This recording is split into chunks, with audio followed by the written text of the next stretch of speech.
coming up in this episode. Be prepared to fail, but not on the idea, this might not work. Be prepared to fail on the first day. First of all, it's a mathematical thing. Forbes, according to Forbes a few years ago, the chances of a startup to succeed are 0.0009%.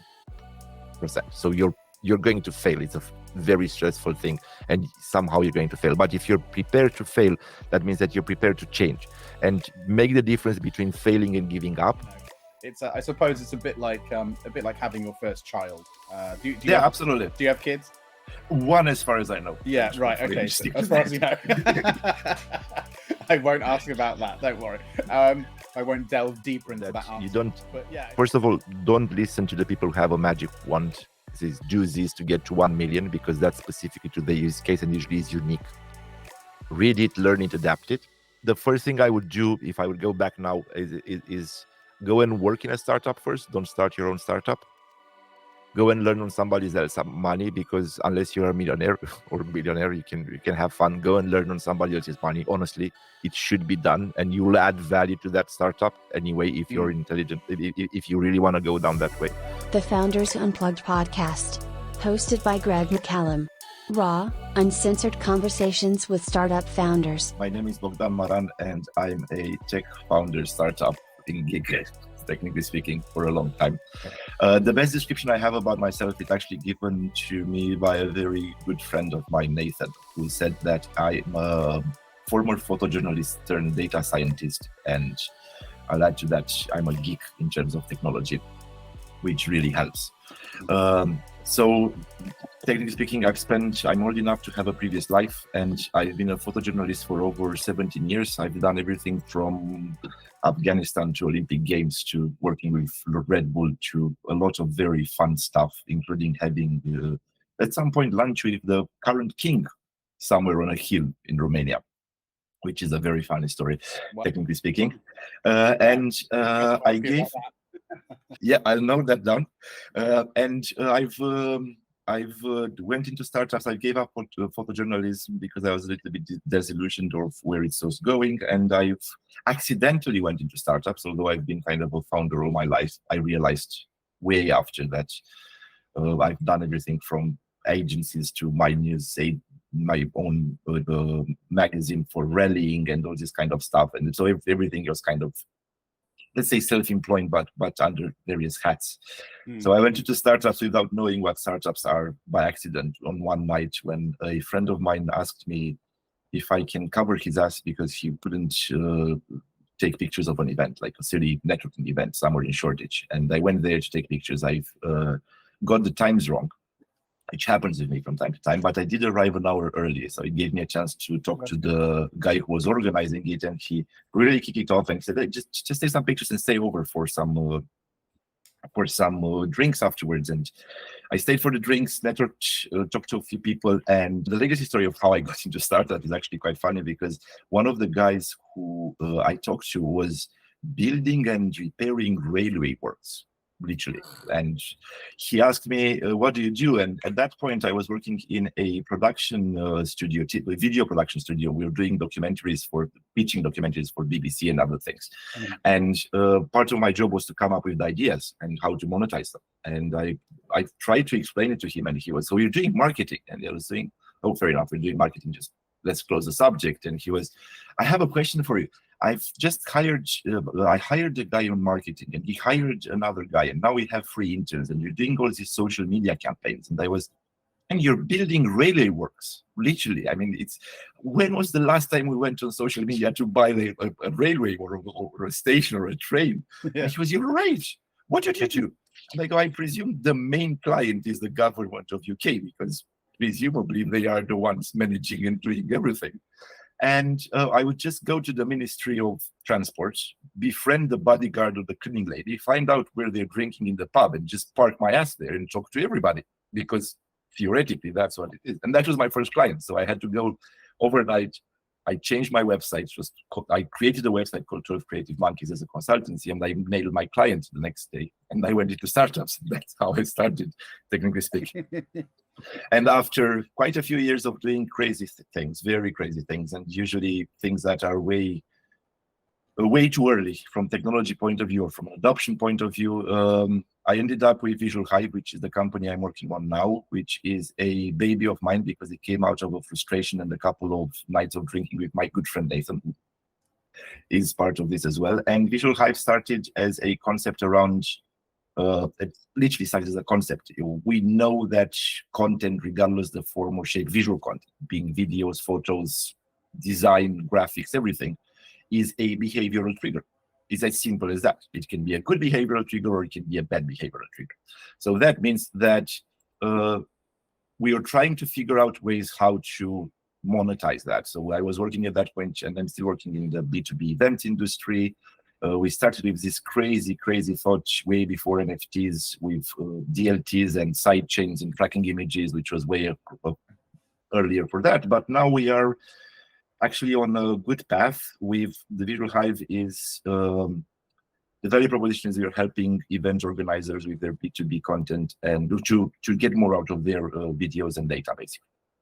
And we go back to video, we go back to editorializing, which is my 17 years of media. We go back to the behavioral trigger data, which is why I'm a data geek, and how we can use that. That's the worst possible value proposition, but that's in a nutshell.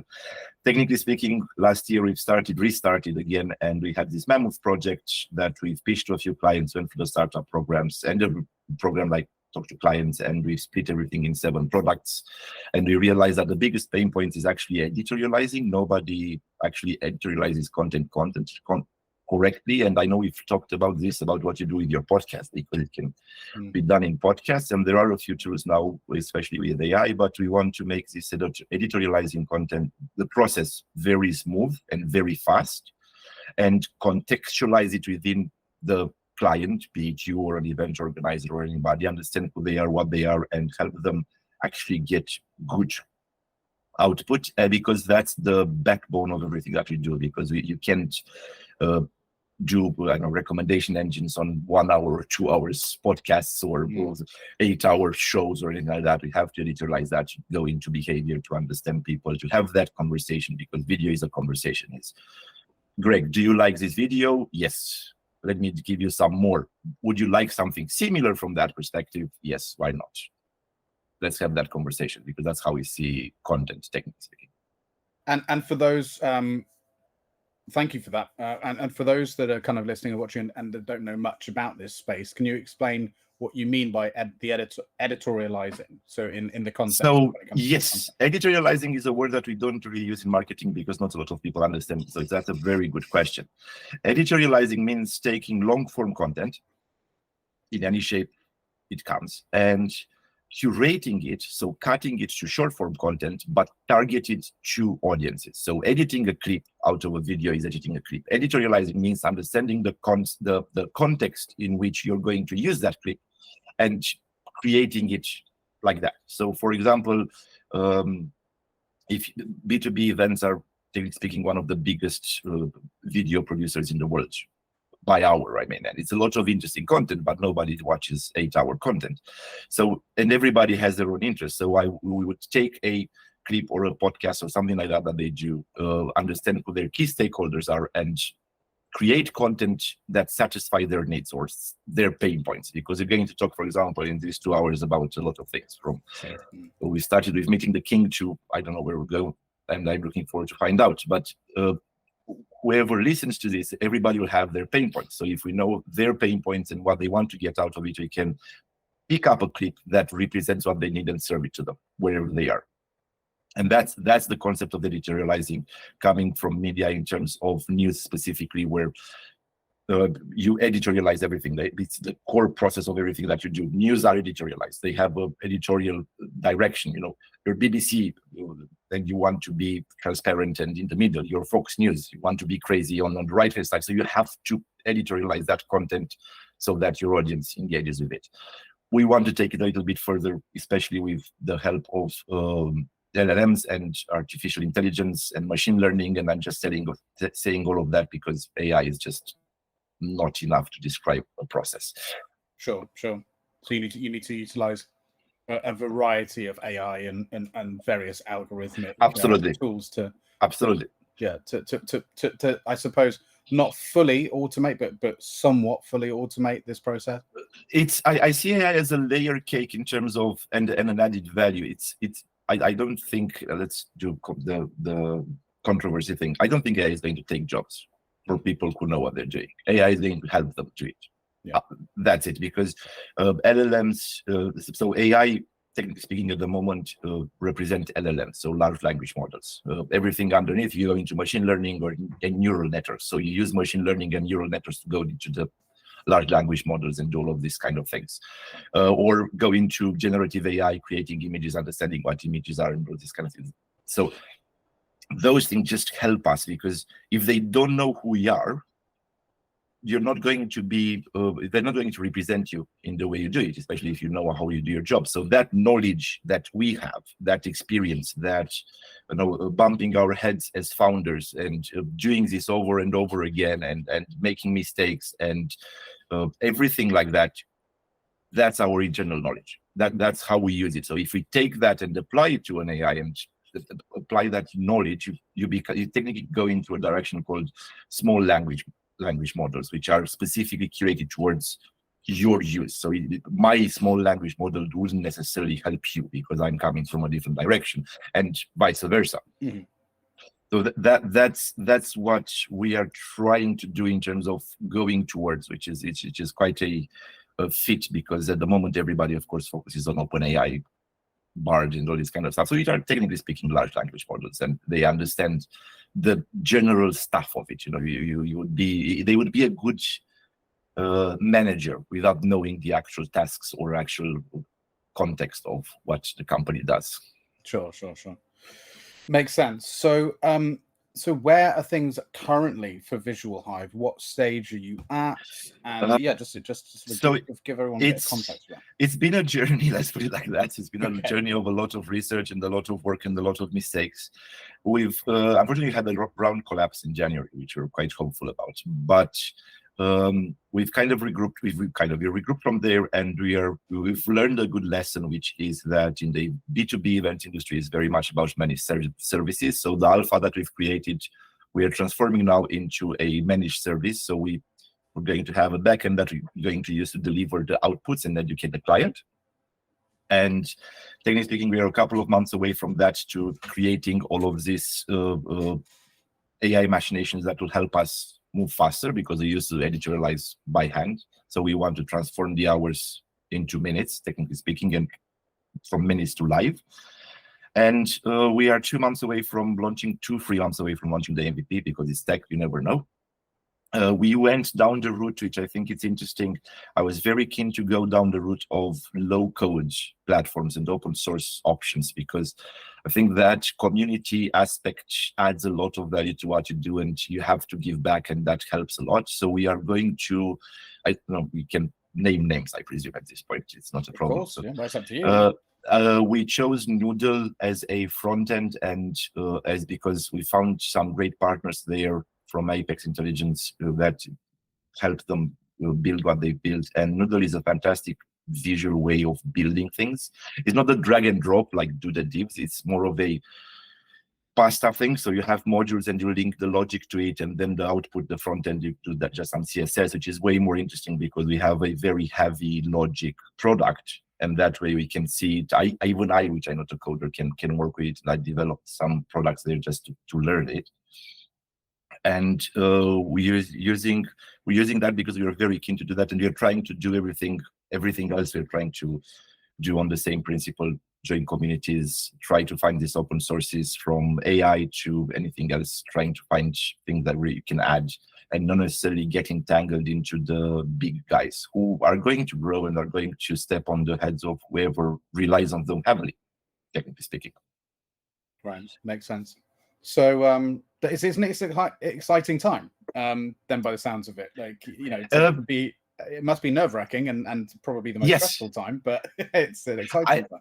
I was thinking you would ask this question at some point, and I wasn't sleeping over the weekend, as you said. And I was thinking how I can waiting for me to answer this question. No, I was trying to answer it because it is a frustrating path, especially for people who don't do one thing and then they move on. Especially for people who, because I've been as a consultant, I've been involved in startups, I had my own thing. So it's you go through that journey, and the best example I can find on this is: are you a gamer? Do you play games? I don't consider myself a gamer, but I game. Perfect. So I feel like I can't take that label from people who know and play way more games than me. You know what I mean? I define gaming. So again, I go back to Nathan. Nathan defined.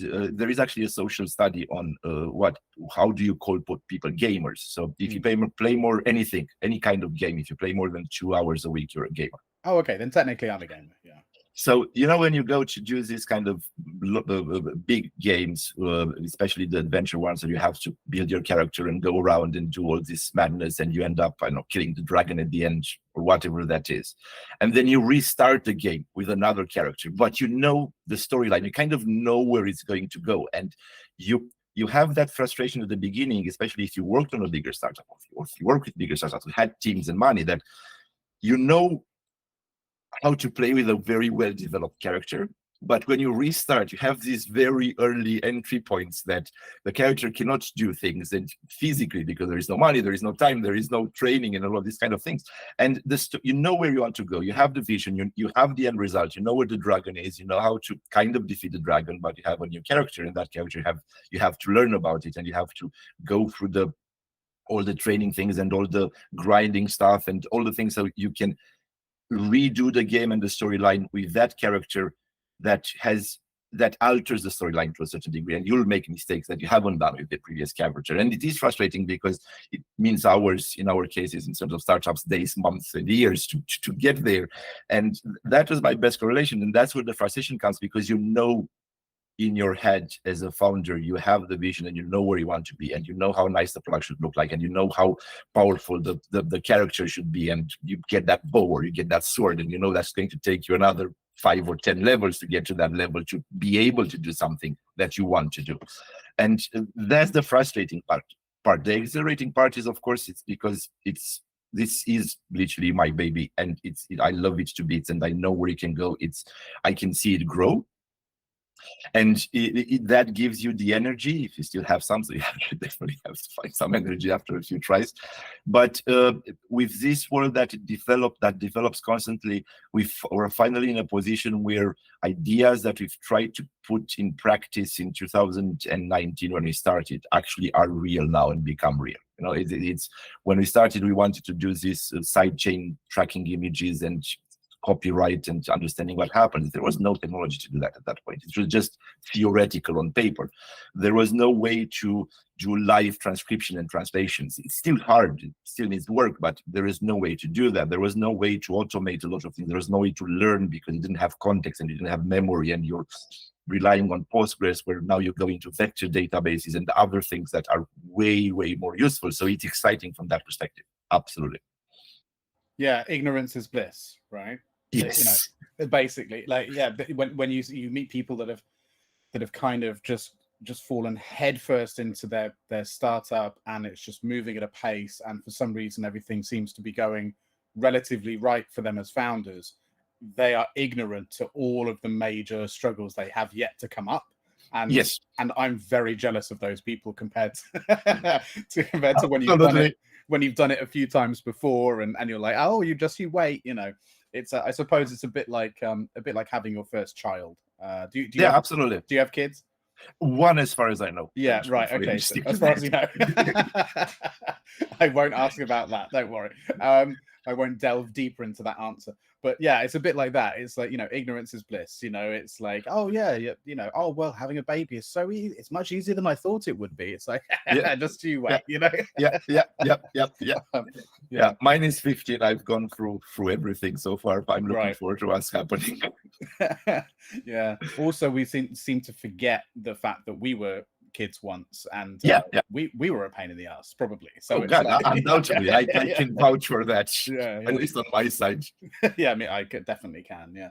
But look, let's take a step back. It does sound really exciting. I always get. I mean, this is one of the main reasons why I love doing this show, is because I love speaking with people at all the various stages, because I find all the various stages exciting. And similar to what you're saying, it's because I'm thinking like of what's coming next. I'm like, Yep. I vicariously get excited for the people I speak to about, oh, so this is going to happen, and then this is going to happen, you know. So it is very exciting, and a really interesting proposition and product. So but let's go back. So you were a journalist, and Yes. that's incredibly interesting. How did you get into journalism, and tell me a bit more about kind of what that journey was like and that career was like. That sounds very interesting.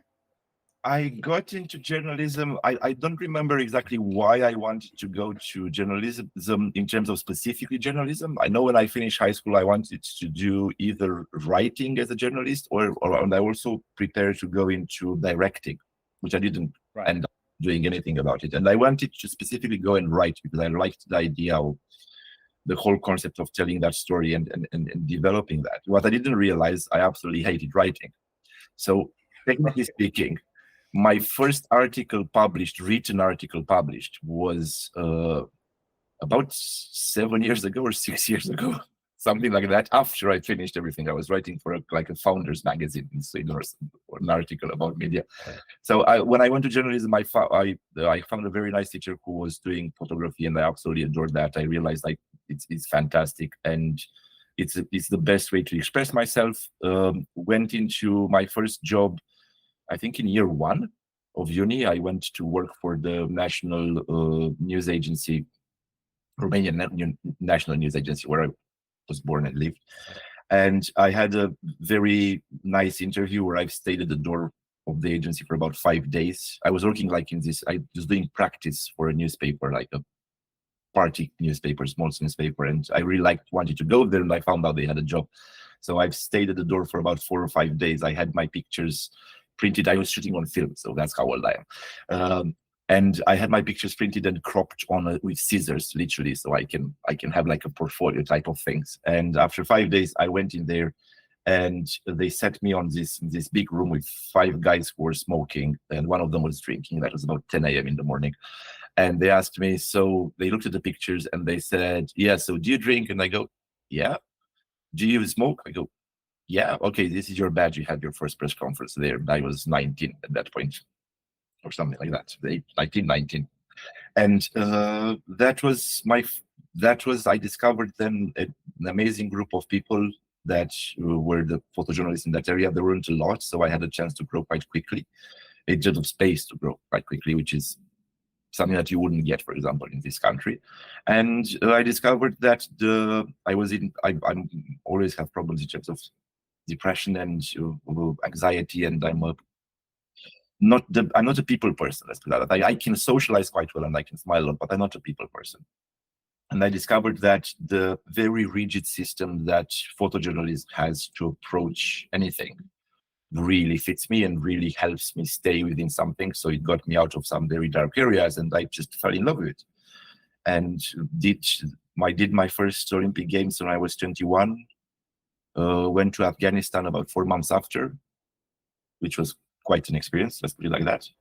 As a photojournalist, not as military, and I was in the military, and I went to Kandahar, learned a lot there, learned that I don't want to do war, definitely. So I went into sports, and I was quite decent. Some people call me quite good. And I've done a lot of sports because I've loved the emotion that you get out of it, both as an image and personal, because it's a personal experience, especially if you stay with the athletes and you understand their growth and everything else, and you put something of yourself in there. And had the chance to work for Red Bull, Reuters. I did way too many Premier Leagues. I don't watch football anymore. It's absolutely horrifying. Even if I support Liverpool and they are on the 3rd place now, I was hoping that they would win something, I can watch something. And yeah, I've just done everything I could. And for me, photography still is a way for me to experience the world, if that makes sense. I do a lot of work that I don't publish because theoretically photography is very much something that you want to share, and it's about you and the individual, but it's also about you and about you. For me, it's about me and my mental state. So when I had a point where I was quite depressed after I left photography, and I found out that I had to force myself to go out and take pictures like 2 hours every day or every other day. And I got out of it. I formed a structure where I can work and created a thing called Out and About, which I've never published, but it was about the work and the segmentation and about me understanding who I am and where I am and why I'm there and how I do that. And it really, really helped. And from the journalistic standpoint, it's you have to create instincts as a professional, as a good professional, somebody that wants to grow, that are absolutely awesome when it comes to startups, because it's the base of photojournalism of journalists generally, and specifically photojournalism is you have to answer 5 questions: why, where, how. Why is the last one, but who, where, when, how, why. If you don't have that, you can go back home. It's easy to that. And when you write, it's easier because you can go through that process. When you take pictures, you have to train yourself, literally like an athlete, to go and ask those questions before and form that. So you don't have to stay there and watch something and think, what am I clicking? Am I not clicking? Am I going there? Am I not going there? And those instincts, especially and add research to that, because you have to understand where you are, who you are, how you are, who are the stakeholders, who are you talking to. As an agency photographer, you have multiple stakeholders. So you always have to curate your train of thought and images to a newspaper, to a magazine, to that, depending who you work with and what the subject is. And those instincts really help, and really helped me, at least on the startup journey, because it's basically that's it. Startups are the same. Why are you doing this? For who are you doing this? When are you doing this? When are they going to engage with it? And if you start putting those questions at every level of your startup, every level of the actions that you do, from an MVP to, I don't know, selling, it becomes very frustrating because it's a lot of work, but it also becomes very interesting because the output is you challenge yourself constantly. Does this happen correctly? Is this specific frame correct? Is this the frame of your product is correct? Am I going in the right market? Why am I going in that market and not in the other market? What are my stakeholders? What is my competition? What are the other guys going to do? Because I need to publish my images. I'm a competitor. I need to be better than them. Even if they're my best friends, which most of them became my best friends, you still have that nice, powerful element of competition that pushes everything in terms of innovation. I mean, it's fantastic. That's why I like the open source things. That's why I like a lot of things. Not give it to me. I don't want anybody to see it. It's my data. Don't touch it. This is my product. Okay, it's not there. It needs to be. Anything we do lives within a ecosystem. If you don't give back to the ecosystem, you're done. Yeah, wise words. It sounds to me very much like, well, you covered a lot of stuff there, but one thing that I just picked up on towards the end there about the similarities between the photojournalism journey that you have been on and are still on, to an extent, and running a startup appears to be about the focus of finding the right message, essentially, right? Whereas, in a photograph or a series of photographs, you're looking to find a visual representation of a message that resonates with a very specific individual.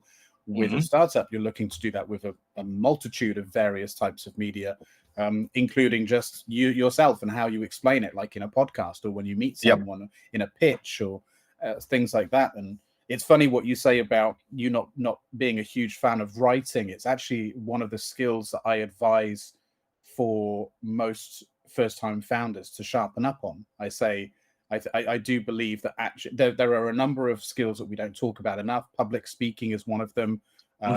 Creative and academic writing is another one. I'd probably put more weight on creative writing actually than academic, but it's useful to have both. And it's for those exact reasons that I think ultimately it comes down. You need to be a good communicator, because to get an idea and communicate that idea to someone is not as easy as it sounds, especially when the idea is new and no one's done it before. It's like trying to explain a color that doesn't exist. You need to have the right words, and that takes time.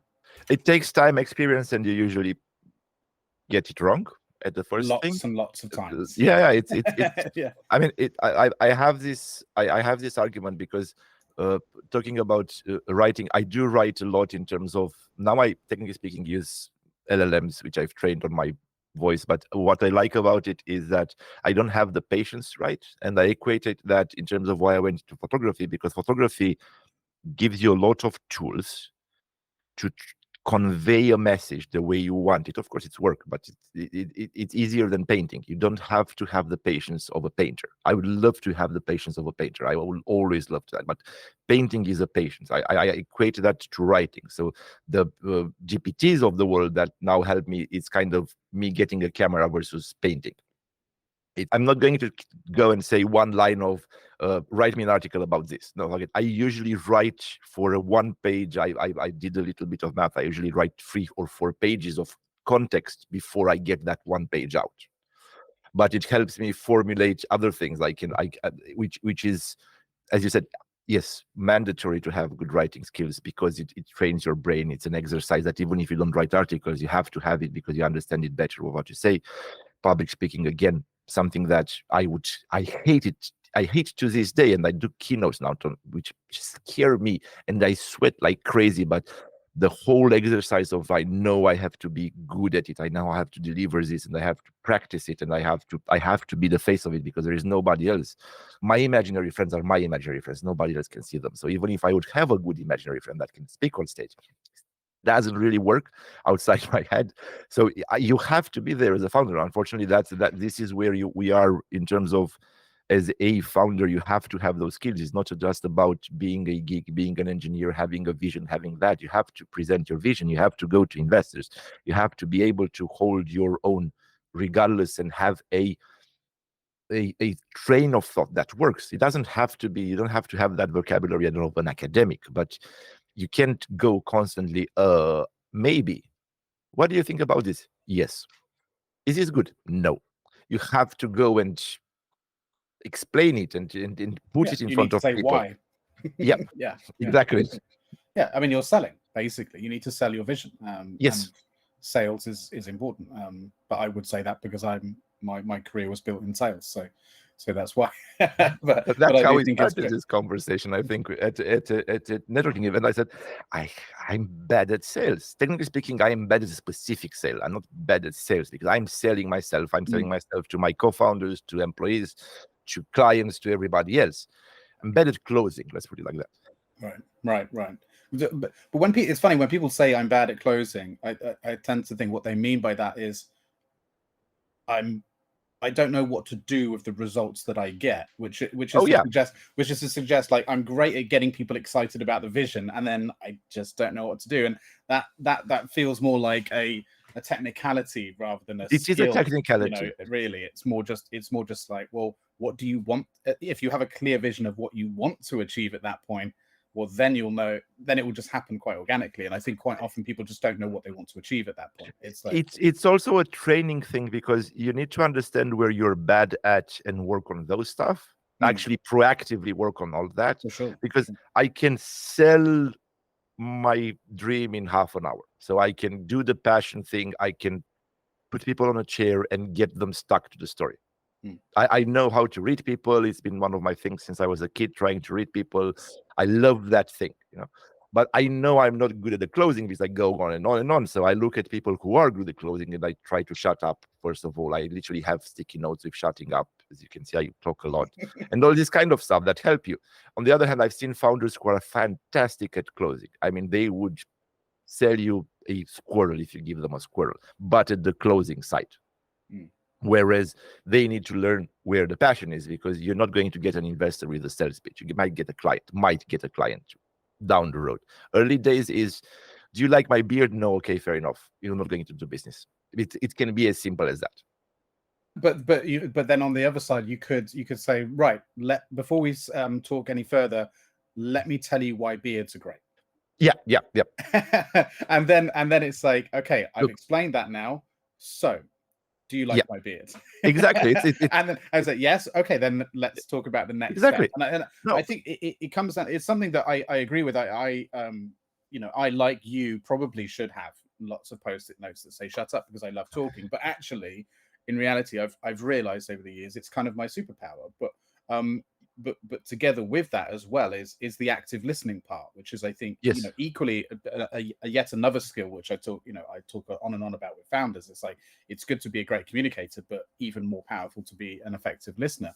And I think all that just comes down to is active listening, meaning really pay attention to, and I think not just audibly, but like you said, in terms of reading people, listen to their body language, listen to their behavior, and it's not just what people say, it's what they do in terms of listening. And at that point, you can pick up on the signals that are saying, okay, you've done your job, what's next? Because people are implicitly thinking that. It's like, and you need to pick up on that, because sometimes they don't say it directly. And I think that's basically what that closing segment is. But I wanted to ask about something else as well, that you I mean, a lot of things, but one thing specifically you mentioned, if you don't mind me asking about your relationship between photojournalism or photography as a whole and your mental health. I find that really interesting, and let me qualify why I find that interesting before we delve into it too much, so you've got some context. I myself have also had struggles with depression and anxiety my entire adult and young adult life. And the thing I think that helped me the most, which I don't think is surprising when if you know any basics around psychology, is the discovery of purpose. And whether that is through relationships, healthy relationships, going to the gym, work primarily, right? My purpose in my job and the various entrepreneurial endeavors I've had, etc. And that has been the biggest source of, it's definitely also a source of another form of anxiety as well. But I do think that I have views about anxiety and how there's a certain amount of necessity in certain types of anxiety. But yeah, so I mean, that's kind of where I'm coming from with this question. I'm really interested to hear what you were talking about there, and I'd like to know a bit more about what is it that you get specifically out of taking photographs, or that journey that seems to do something to make that somewhat more manageable. I'm not that good at explaining it, because honestly I couldn't give you a straight answer or why it's happening.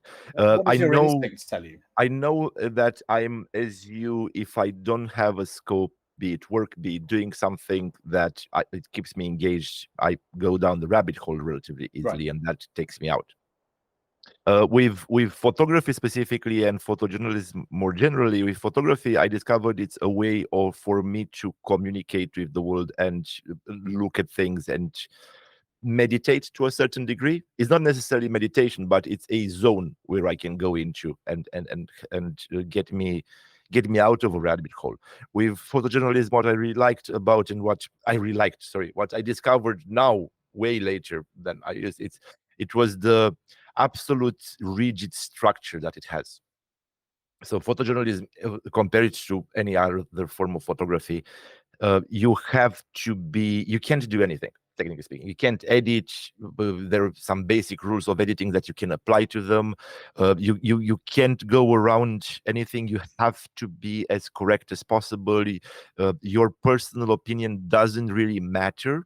It matters because it's a subjective form of communication, but that's about 10 days of debating of what that is. But it shouldn't matter. So you have to train yourself to detach yourself from the world and actually see it from every single perspective, which again gives you a lot of assets down the road. But those things in terms of mental health, apart from the work, which is a bit stressful, and I like stress, so I like the stressful situation which I can manage in terms of given output out of that. It's I think that thing, the meditation side, in terms of the zone, being in the zone and clearing your head when you do things, and then the rigid structure of it really helped me keep on track, technically speaking. And I know I have to go to talk to a therapist about it, and I'm not that good at psychology. I'm just learning as I go. I know I have a problem. I'm trying to find out which bits and bobs help me get past that problem, and that work helps. I love the startup world. I love the data side. I love the innovation side. I love finding solutions to problems, technically speaking, which is kind of photojournalism in a form or shape, and that keeps me out of the rabbit hole. More than that, I don't know where to go with it because I don't have a good answer to it. I should probably by this age have a better No, I answer. I think that is a good answer, and it sounds a lot to me like, if I may, that you found your own form of cognitive behavioral therapy, right? Sounds very fancy. I'll take that. Yeah, I mean, do you know much about cognitive behavioral therapy? No. I know a very small amount because I'm not a psychologist or a therapist. But when I did speak to one a few years ago, and because everyone should, in my opinion, at some point in their life, they basically said to me, "Oh, well, by the sounds of what you're doing," this is what they were saying to me. You have discovered a way of almost accidentally performing cognitive behavioral therapy or CBT processes. So, like, even without any formal sort of assistance on that, you've just kind of stumbled into it, because I had to as of various traumas in my life and so on. I just sort of just did it automatically as a defense mechanism, essentially. And it's something that a lot of therapists will work with people to do very actively. And it's essentially just a framework in which you give yourself to assess why you're feeling a certain way and run it through a set of kind of interrogation, and use frames of reference out in the world to as points to kind of interrogate. I'm probably there are probably therapists and people listening to this going, "What the fuck is he on about?" That's the worst explanation. Apologies, I'm sorry. Maybe I'll put some resources in the description for better understanding if I remember. But yeah, that's what it sounds like. And I think the biggest thing, to be honest, is just purpose. Purpose has an enormous effect on people, and when you see people who are suffering the most, it tends to be because they have the least amount of purpose in life. And I don't think purpose it's enough to just say purpose is being. Like, there's a lot more to it than that. There needs to be a focus, something that you're making, something that you're building, something you're creating, whether that's family or a job or career or even something literally making something. And by the sounds of it, you're doing a number of those things. Not only the process, like you said, the rigid process in which you're doing, but then there's a beauty. I assume to some degree there's beauty in the end result, be it whether it's whether it represents the good or bad of the world or civilization is a different matter, but there's still beauty in that. So you're also creating. There's a creative element, right? Have you definitely a creative element, and it's sorry, go for it. No, it's fine. I was just going to ask, have you seen the new movie that came out, Civil War? No, I've missed that one. Okay. Actually, I haven't even heard of it, to be honest. Have you not? That's interesting. So I've only just heard about it, seen some trailers and a couple of reviews. I like you had initially many years ago the ambition of getting into film and writing, and then realized that writing was laborious. Although I did do some creative writing, and then I was into movies and wanted to do directing and so on. But anyway, so I keep my eye on the film world quite a lot. But this is a fairly big film anyway that came out mostly in the States. It's basically a movie. Again, I'm probably going to butcher this, but it's a movie set in an alternative history where basically in the United States goes to modern day civil war, but because of the current division there. So it's like, imagine the worst case scenario. I've seen some trailers. Yes, right. I've seen So the worst case scenario that everyone talks about actually happens, basically, and it's all apparently through the lens of a photojournalist. Or a couple of journalists and photojournalists who are traveling up and down the country, documenting the civil war between basically Democrats and Republicans. So the kind of polarization we're seeing now taken to an extreme. And apparently it's been very well praised for getting across the very accurate philosophy of journalists and how they're meant to be impartial. But also it's getting criticized because the film doesn't decide one way or the other what opinion to have. So it's typical American, right? Typical, give me an answer at the end. Exactly. Think about it. Yeah, I want to know your opinion. Tell me your opinion. Exactly. Don't have one. Which is a whole other kettle of fish, which I find infuriating. But God, let's not go there. Let's do infuriating startups, which it's more on the subject rather than going more politics. Infuriating startups. Yeah. Definitely. Yes. Yeah. Let's not get too carried away there. No, but what you said earlier about the finding this purpose, I think it's vital, because we work in a very stressful environment, which again we can debate about. Is this right? Is this the right environment for innovation? I personally don't think it's the right environment for innovation, but this is the state of this, how it works at the moment. So it's not something that we can change, and we have to play by the rules of the games, at least until we try to change them, or we manage to change them, or while we try to change them. But being a very stressful environment, and being, especially for those who start for the first time on a startup journey, it's having a purpose, but having small purposes, I think it's vital for mental sanity, because it's overwhelming when you know what you have to do, and there are not enough hours in a day to do everything, undoubtedly.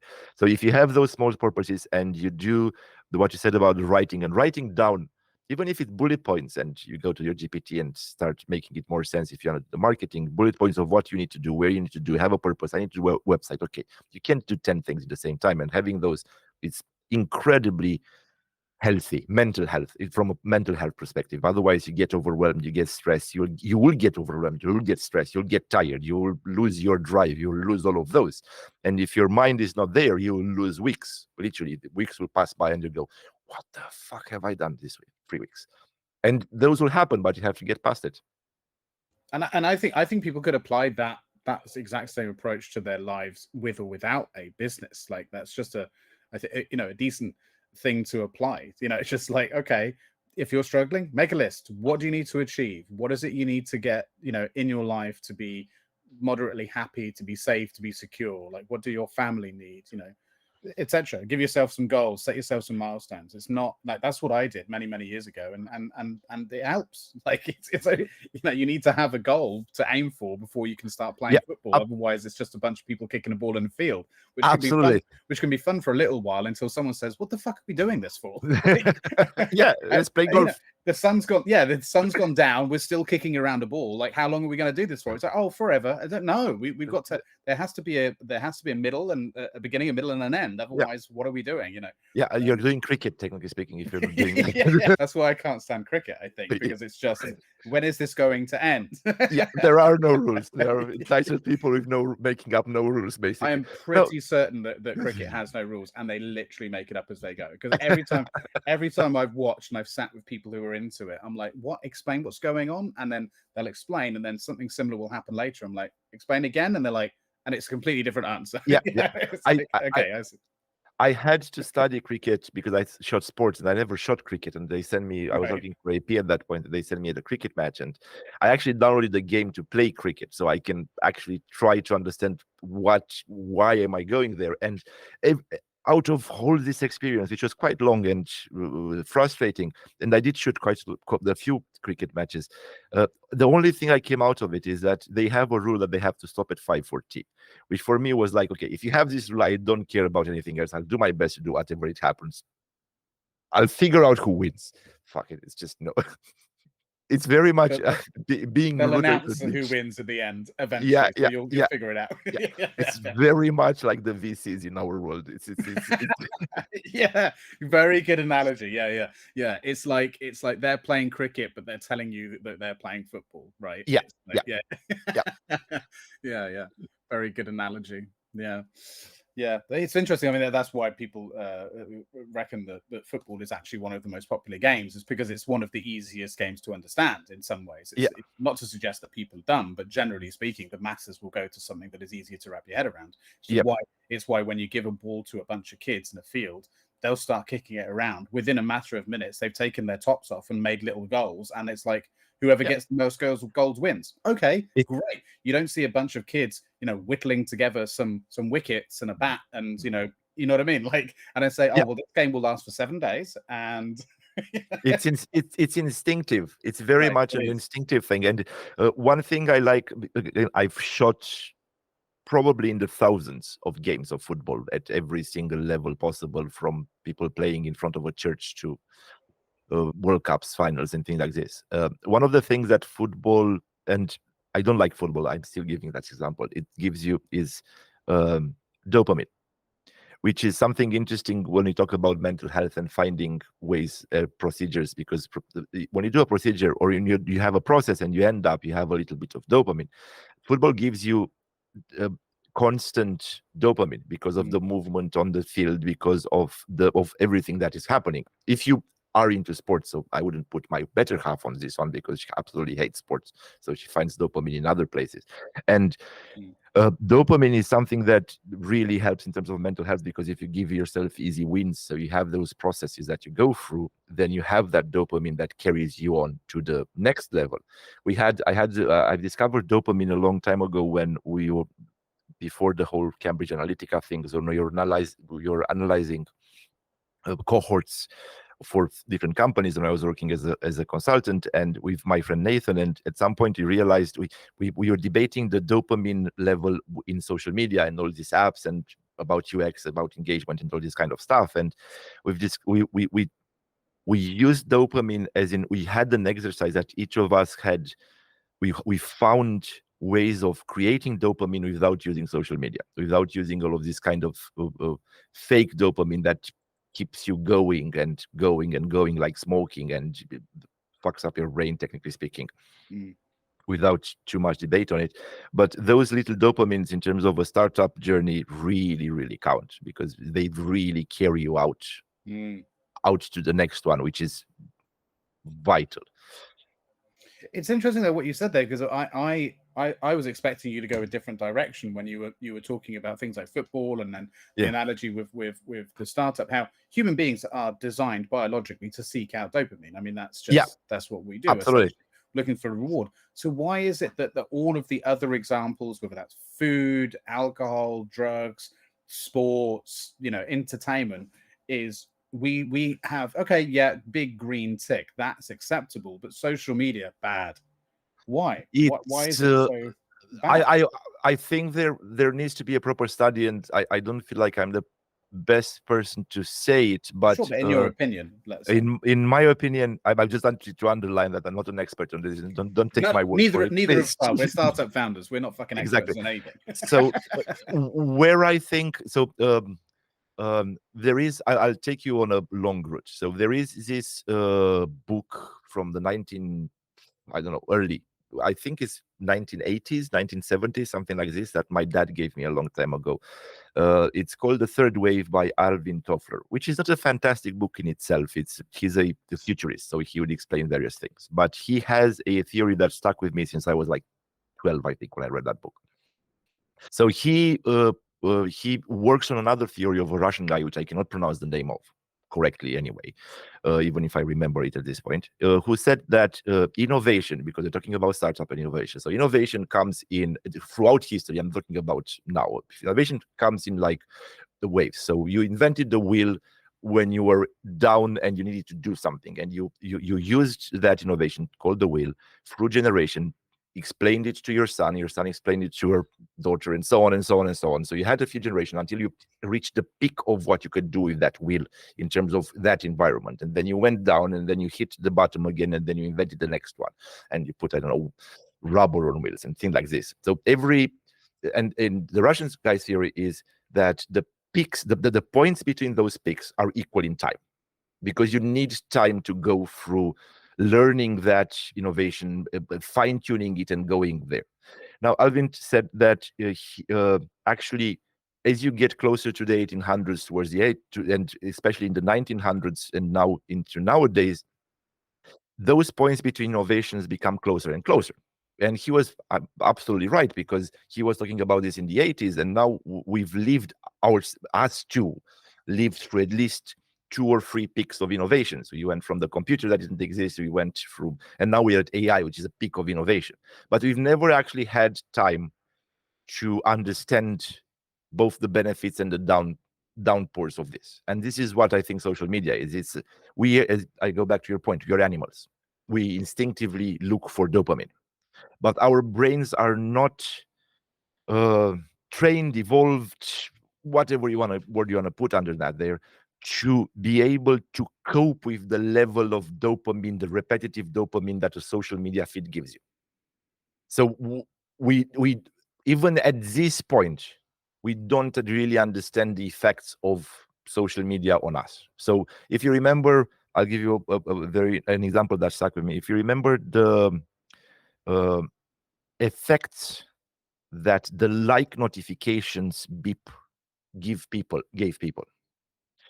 which kind of drilled down, because that's another story. It's about trust and how you exchange trust and communities and how our world is governed as a society from history, and how you build that trust and so on, and distance and news and all this kind of stuff, which is, I wrote in an article, my first article ever published. So it was, go back to the first point of the story. But that thing we've never actually had a chance to, as a animal, as a society, as to actually get trained for it, to be able to develop tools to fight it. That's why people fall into social media and just scroll and scroll and scroll, and you have that finger movement. And not going into any kind of conspiracy theories, but it's somebody decided that somebody smart enough to understand what dopamine is, decided that this is a good way to get users. Not that was the only reason. Not this is a good way to improve the world. This is not innovation. This is about how can I make more money? How can I get people more stuck to my app? And that concept needs to get out of anybody who's doing UX, because that's not correct. That's addiction.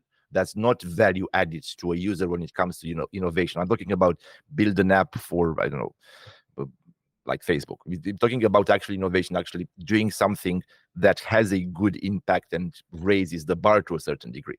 It's literally a drug, technically speaking, that we don't know how to handle. It's like everybody's on crack from tomorrow morning. 99% of us, even if we know crack, we know what it should do, and people explain to us, we wouldn't know how to handle that in a day-to-day business life. And don't get me wrong, I think social media has its benefits to a certain degree as a concept, not as a practice. I think the concept of social media and the actual application of social media is like being like church, regardless the form or shape it takes, and I forgot the word. Not religion, but when you think, sorry, not the cult, but the actual church versus the fact that you think that there is something bigger than you. The applicability of this, it's the same thing with social media. So yeah, social media can be great. Yes, having the beliefs that people are that there is something bigger than you versus the applicability of the church is like social media as a concept, and actually Facebook, Twitter, and everything else that we have in there, because it's the application of it. We kind of, as a species, we kind of screw up the applications, trying to kind of skew them towards us. But we're going into a very philosophical and very dark, more or less, conversation. I don't know if that's the direction you want to go into.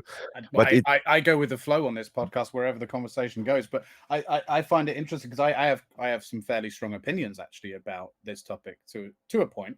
To a point, I agree with you, but then, like, you could also make that exact same argument, I guess. Like the social media companies have. Well, first of all, I think there's a really important distinction that needs to be made. I think that we're using the term, and broadly speaking, people use the term social media incorrectly, and we don't actually have the word for what we're really describing, which is a content platform of sorts. So because there is a major difference between a platform like, say, Facebook, and the original form of Facebook, and Twitter and Instagram when they first started, to what they are now, because now they're all trying to mimic the success of TikTok, and that isn't, in my opinion, social media, and we shouldn't call it as such. What TikTok is, what Instagram has now become, and what Facebook has now even become with their addition of reels and because of Instagram and so on, is more just they're a content platform. And so I agree with you that it is designed wholly to how, and okay, they maybe did that a little bit with likes and so on before, but I think that was pretty harmless compared to encouraging doom scrolling of just looking. Oh God, yes, undoubtedly. Yeah, I mean, that people were criticizing that even then, but actually, I think in comparison, it's a lot easier to just ignore your phone when you're getting likes on a photo compared to now with the rise of content creators. Everyone's an influencer, etc. But why I think those distinctions are really important is because once you separate those, then you can go, okay, well, what else do we have in the world that's like that? And the fact is, we've had stuff like that since the dawn of the printed word. Like people were up in arms about the invention of the printing press. for the exact same reasons that we're talking about when it comes to the rise of social media. This is going to corrupt our children. This isn't good. Yeah. Why do we want people to read? They didn't want people to read. You know, it's like this is too much information. The human brain can't process this much information. Fast forward to TV, cable TV. Yep. Adding as many channels as possible to keep people hooked. Like, this is just industry. And so, you know, at the end of the day, companies only make what people consume. I find it very interesting that people will consume something as to the point of nauseum and danger, and then blame the people that sold it to them. And it's like, absolutely, it's like you bought it. You consumed it. There has to be a certain amount of personal responsibility in the world when it comes to everything, especially when it comes to what things you get addicted to. You know, but with some exceptions, obviously there are some very, we won't get into that, but but there is still a certain amount of personal responsibility that needs to be taken when it comes to unhealthy habits for seeking out dopamine. And I think a lot of that comes down to education and information. And if we're doing anything wrong as a society, to your point about innovation being too quick and getting quicker, it's we're not keeping up educationally, in my view, with the current state of society. Up percent with you. You know what I mean? Like, it's only in recent years I started hearing my son's school talking about internet safety. We didn't have internet safety when I was growing up. And you know, go back maybe even 5 years ago, and there was a little bit, and it's like, we've known for long enough that, you know, and you know, the internet safety is important for kids, but it's also like, you're teaching internet safety, but you're not teaching anything about digital citizenship or responsibility or conduct, or, you know what I mean? It's like, so what are you doing? No, I'm with you. It's definitely not a black and white. It's definitely loads of shades of gray. And from the educational standpoint of view, the only thing, there was a nice philosophical story, and I forgot who actually said it, so it's definitely not mine, that the concept was that if you bring somebody from the early 1800s to today through like a time travel, and you put them in the middle of summer, the only thing that they actually recognize and be able to understand fully is the educational system, because it's literally the same as you had in ever. So it hasn't changed. That's depressing. Which is very depressing. And you get into the whole conversation of AI, of don't let people do that with AI because it's bad education. No. Teach them how to use it. Right. You know, so a very practical example, because they're talking about kids and safety. So I'm trying to help my kid as much as possible to negotiate this. So she's 15, definitely into TikTok, definitely into all this, because you cannot take that away from them. But I've discovered that she would use Snapchat's AI ChatGPT thing that they have to do some math homework. And so I've said, we were sitting down now every other 2 weeks and going through this. I'm basically paying her 50 quid a month to have coffee every other week with me and talk about this. But I've showed her, look, use this AI. And then she discovered 2 AIs that actually explain the math. So they are specifically trained to take a picture of the problem, and then they walk you through the problem. So you have that knowledge, you have that thing. And yes, it is going to help them. Yes, they will not know to do something that somebody did 50 years ago. They had to do everything manually. In the same time, you had the same conversation about the calculators at school. Don't use them because it destroys the brain. No. Give them the chance to grow past that. Give them the chance to work with this whole AI madness, which is going to change everything anyway. So by the time she gets to work, there is nothing going to be similar to us today. So it's that conversation of how do we educate everybody in terms of use it, not necessarily have that responsibility. That was the word that you used. It was perfect. Have that responsibility of accepting that you're bad, that you've done something bad, but in the same time, challenge those who feed whatever they feed, and control how the information flows or how much information flows. Not to focus just on the doom scrolling and keeping people engaged, because that's industry. And I think that's on our side as our industry, because that's what we do. You live in this industry. It's, yes, of course you can challenge them as a mom and dad and everything else, but the way you work and the way you do your startup and the way you challenge other startups, and I go back to my community thing again, it's not about just me, it's not about just you, it's about everybody. If we talk about that, it's I need to hold you accountable. If you do a shit job on your startup and you're doing something bad, I will hold you accountable, because I hold myself accountable from that perspective. Today's episode is brought to you in partnership with Arama. Arama are a fantastic studio that have edited today's video, helped us with the clips and the show notes. If you have a podcast for your startup or for yourself as a founder or an entrepreneur, get in touch with them. They are fantastic at what they do. There's a link in the description. Check it out, and you can claim a very exclusive discount specifically for Founders Unplugged viewers. So check it out in the description. And again, a huge thank you to Arama for partnering with us on today's episode, and we very much hope to be working with them again in future. Yeah, no, I think you're right. It comes from both sides, and you're right. The tech companies have a responsibility to think about the morality of the decisions they make, for sure.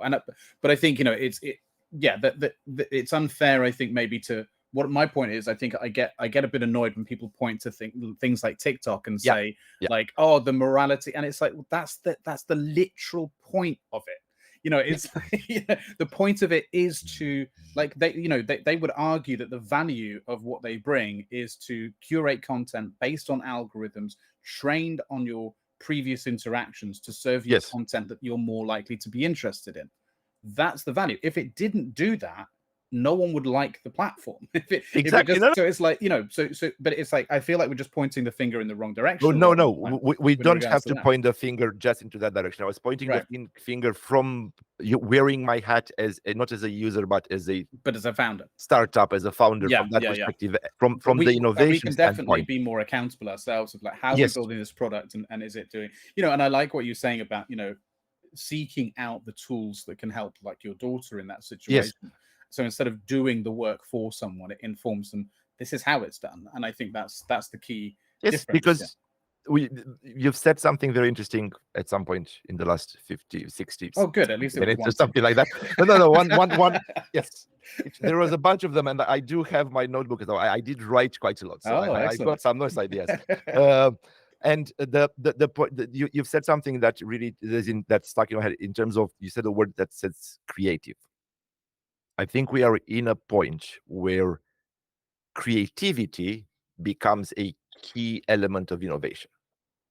And it's going to be so highlighted, so much, such a strong asset to have, and to nurture, to train, to do all of these kind of things. Because look, when did ChatGPT explode? Because ChatGPT was there about a year and a half or 2 years before it exploded, technically speaking. We went from the beginning of last year to what is now May. So within 16 months, we went from, let's talk about me. I went from, I have an idea, I have no clue how to code, to January last year, where I had 7 imaginary friends, like a CTO, project developer, DevOps, all trained of what I do, and with ChatGPT and Cognition and a lot of other stuff, talking and actually building an alpha within 4 months of somebody who has no idea how to code, to the point where now I've got, I don't know how many GPTs opened and other things trained that help me and help me develop a relationship with a developer. I'm sure you'll get in a point where I would be able to build my own things, at least the basic to mid-level tier things. So if I'm not creative, I don't have an imagination, I don't have a clear goal, I don't have a clear purpose, I don't have the processes in place, I'm going to be taken over by somebody who has those as a creative, and that's it. It's you're changing the food chain. Whereas a development company would be at the top of the food chain 3 years ago, they're not going to be in 3 years now, because they're not. It's as simple as that. From our perspective, yes, of course, if you go to somebody needs to build those tools, so they're still going to be there. But from my perspective, why would I go and hire this development company, do everything in React for 5 years, and then maybe come up to market with something, or I can go to these guys to Noodle, where I can come to market with something in 2 months, test it out, see exactly where I'm creative, and just iterate very quickly. And again, it's not just Noodle. You've got WeWeb, we've got a lot of other things that help you do that. And it's going to get only better. The faster we move forward, the better this is going to get. And it's going to be very fun, technically speaking. I'm really looking forward to it. I agree. But I guess that there's always a trade-off as well, isn't there? Which is that now we also, because of that, see what I've been talking about for many years, an oversaturation of of products going to market. Do you think we are not there yet? What, an oversaturation? Yeah, Yeah. 100% we are. Yeah, we're already there. Like there's clearly an oversaturation in tech, I think, in SaaS especially. Yes. And now and it was getting easier and more accessible to begin with. But then with the introduction of AI, with low code and low code tools and all that, like you said, now anyone can do it, which is great because it democratizes it. But I often equate it to my experience with the music industry, going back to the days of like initially starting with Napster and kind of what that did, which was, because I was very much into music growing up. That was one of my first businesses and so on. And I was a musician for a little bit. And, it basically turned an industry from you needing to go to a recording studio, have a manager, all these things, which was very hard to access, meaning that it was for a very small group of people, to anyone in their room with a computer can now make music and publish it and become famous. And now that is just the way it is, and we're used to that. But what it does mean is you get a lot of shit. Yes, you right? do. You get a lot of shit. Get a lot of shit. So it's harder and harder for consumers then to know where they should go for trusted sources of music and trusted sources of real content. That is where you build it. You build it on trust. So you don't. It's not about the functionality necessarily. It's about the trust that you build for your own product. And just as a just to go on your idea in terms of Napster and everything else, it's the same thing that happened with photography and painting. When photography came up, it was like an abhorrent way of communicating. Right. And then when you hit the mobile phone, everybody was, mobile phones are going to destroy photography. Right. No. Mobile phones are going to give everybody a tool, democratize photography as a way of communicating. Right. It's like saying the pens are going to destroy writers.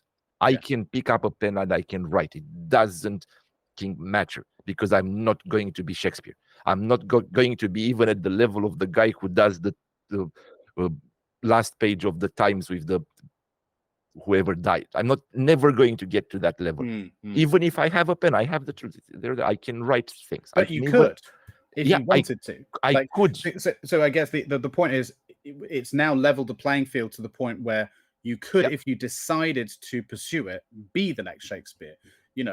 And that's the point, is now anyone can. It is no longer reserved for a specific group of people with specific access. Exactly. Do I have friends with money? Have I been to the high school? Do I have access to the right VCs? Do I have enough money to kill my competition? I don't care, because so as a founder now, being through a few fundraising for other startups and everything like that for the last 6-7 years, if not more, because we've talked about the idea of me doing other things like startup related before. I don't look at VCs anymore.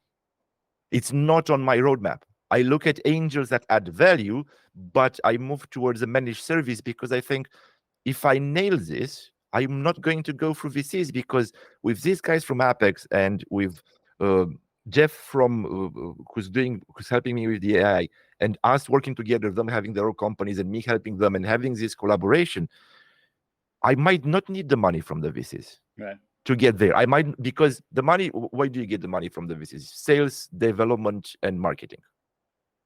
As in terms of hiring teams, technically speaking, it's something that you don't do or don't have time to do. That's why you go to VCs. Otherwise, why would you sell your school? And usually at a way more accelerated rate than you would have done organic anyway, absolutely, which comes with its own set of problems inherently. Exactly. And they chase up, and we've seen both of us countless companies who were killed by VCs, not because they were not working, because they were not working fast enough. So that's going to change. That's going to go to change the value proposition and the food chain. You're not going to have VCs anymore on top, because I mean, I have never ever, and please tell me if you ever met any founder that you would talk twice to that said VCs are great and I want to go the VC route. A couple, but yeah, maybe there are always exceptions, and I'm sure I know a couple. But I get your point, and I broadly agree with you. I broadly agree with you, but I do think that, again, just like everything, innovation, and even in the VC land, I know now a lot of people personally who are founders who have made that transition to firms because they want to build the VC firm or fund that they never had.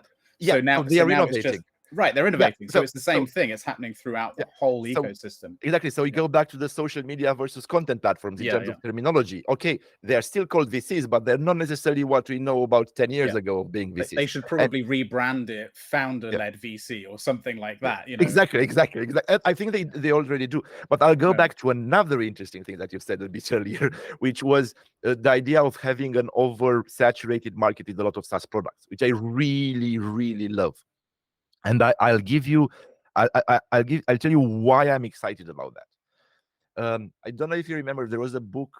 I forgot the name of the book. There was a book about platforms, which is very fun, and I'll put it on LinkedIn just because I feel bad about the lady who wrote it, because I absolutely love that book. And in that book, there is a chapter about chocolate, which I adored, on the idea that now with the tools that we have, I'm hoping I can summarize this correctly, but with the tools that we have, if you are a chocolate maker, you can compete with all the big chocolate makers. You're a customer because you find your niche audience regardless where in the world. So you're able to serve them, but you're not serving a mass market. So you're not Salesforce, you're not whatever it is. You're serving a niche market that loves your product, trusts you and your product, and is willing to pay extra to get, I don't know, chili flavored caramel, salted caramel, London water from the Thames chocolate, which I presume nobody should eat ever in their life. But as a principle, you have that very niche market. So when you go to your SaaS proposition, I equate it with the chocolate.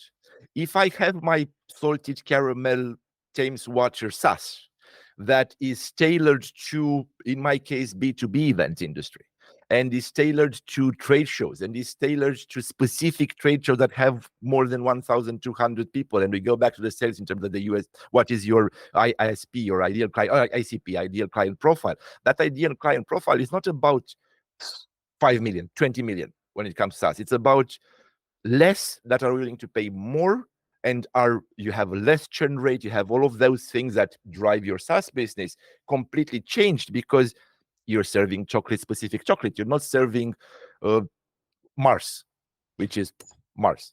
Happy birthday.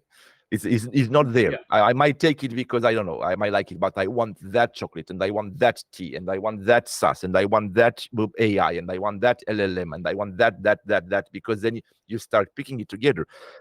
The problem is clearly they're creating like with music, like you said, with music, you're going to have to find a solution to find that product that is good. Of course, you're going to go back and forth with bad ones, but you have to find that product that is good for you.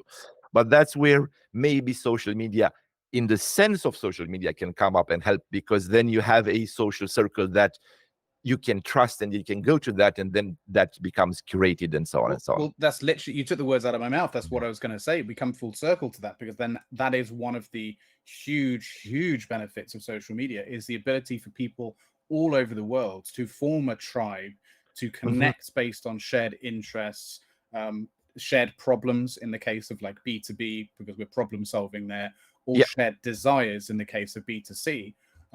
Or a mixture of both, right? And so that is a huge benefit. And without that, we wouldn't be able to have musicians being able to make it on their own in bedroom, chocolate makers being able to appeal to an audience, or a B2B SaaS company being able to find their early adopters in their ICPs. So, you know, these are tools, and we have to just use them correctly. And I suppose that was kind of my initial point about taking personal responsibility. It's like, you don't hand the tool bag to your 5-year-old son and say, right, make a shed. You've got to show over a period of years how each of those tools work, how to use them correctly, to make sure you don't hit daddy over the head with a hammer as much as you would like to, because he's shouting at you for, you know, not doing it properly. You know what I mean? Like, and I think the biggest problem, to really briefly call back to what we're talking about, is we give these things into the hands of kids that is the most powerful toolbox on the planet as of right now.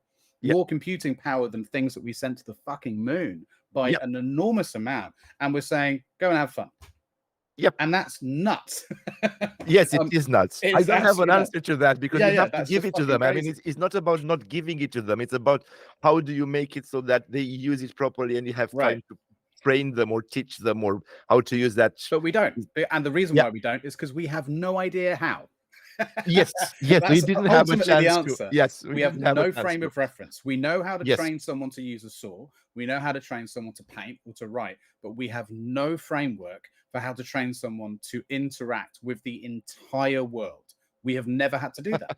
Because that's nuts. Like, how would you in any way, like we're used to doing it, like you say, in small groups, you know, in your local environment, in a slightly bigger environment, in schools and so on. We're like, this is how you behave, this is how you conduct yourself, etc. in the world, then the workforce and so on.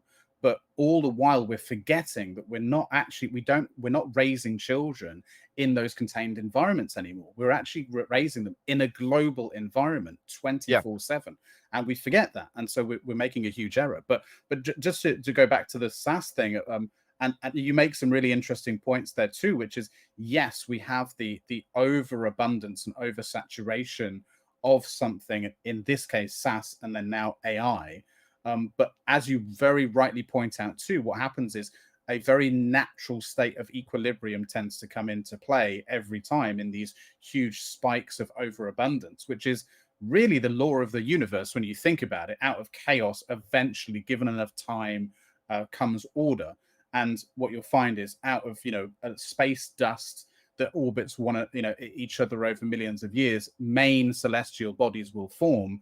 And some dust may still be around, but the point is, main celestial bodies form, and because people will tend to go and gravitate to the thing, over time, that is better, right? That serves everyone better. People talk about it, and then eventually the other ones die off, and that's kind of survival of the fittest, to be Darwinian about it, right? It's just the nature of biology. You need to have lots of variations, lots of mutations, to find the one or two that work and stick, to then continue on to make more and more and more and get stronger and stronger and better. And the same is true. I see biology and physics and chemistry and everything that we do. It's all there. And so it's, I mean, I'm really going off on a tangent now, but you get my point. It's no, I get your point. I would just, but we're living that moment, which is just, it's chaotic, but it is chaotic, and things will change. Yes. And those whatever meteorites we have and whatever we have now, like Facebook or Salesforce or whatever, or the humane AI pin, for example, it's just like an annoying little meteorite that's just around. We'll see how they impact everything. It's where I go with, I like your analogy about physics. Where I go is, one of my favorite ones is the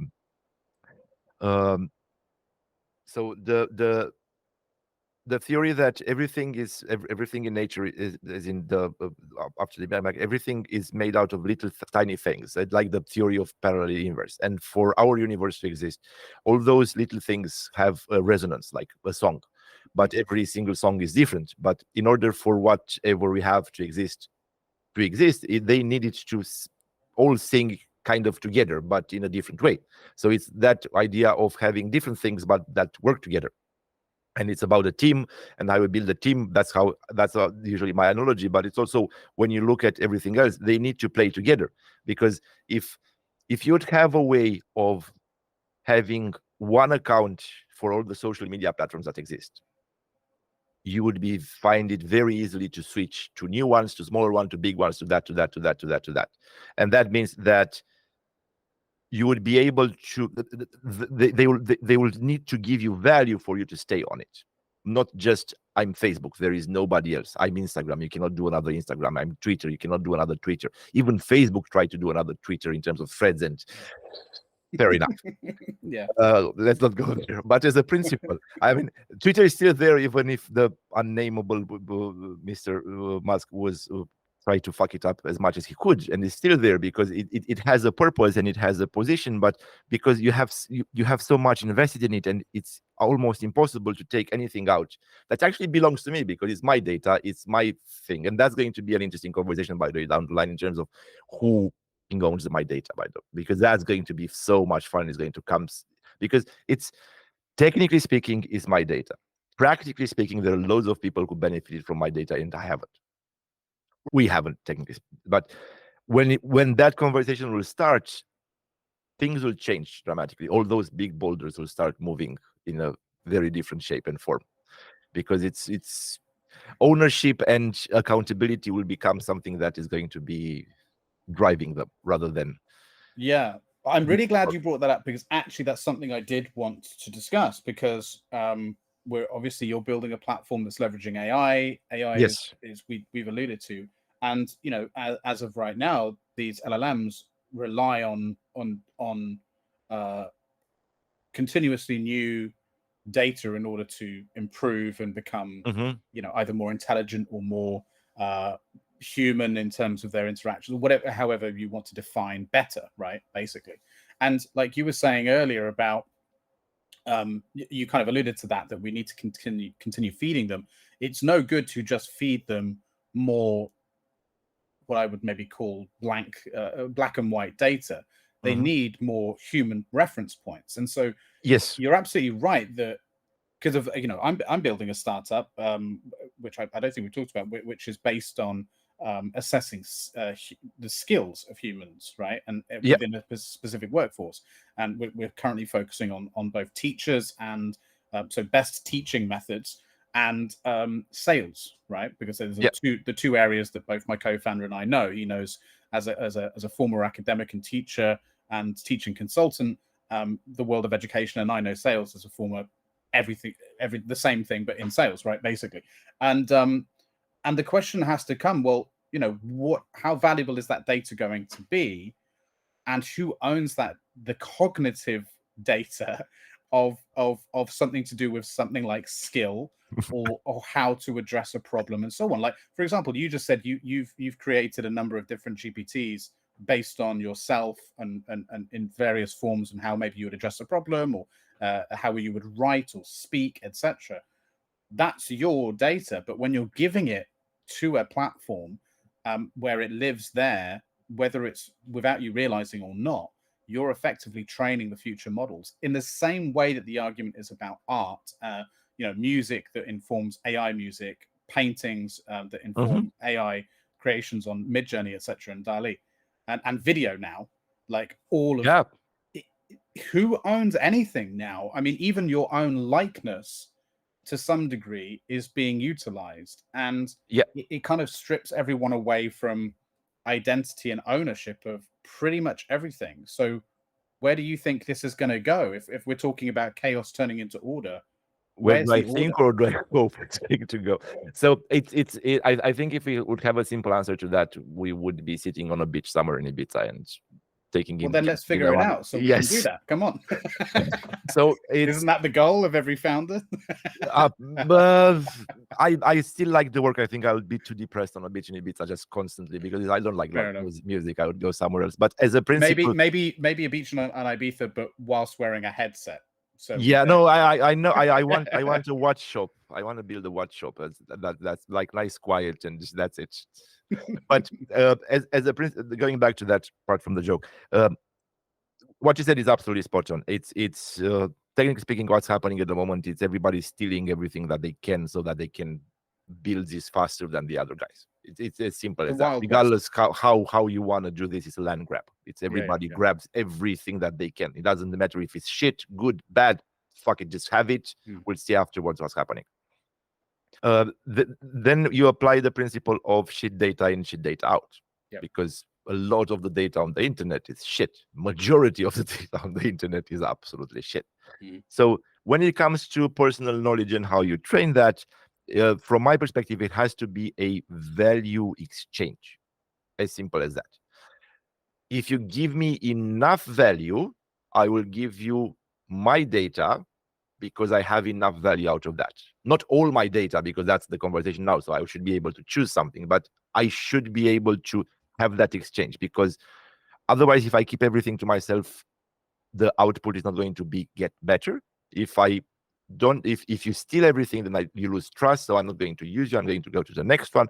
So there are loads of elements that go there. Where I would love for us to go, and I think we are going slowly because there are loads of breakers put on, is towards the Web3, because this is what Web3 fucking is. It's about transparency and equity.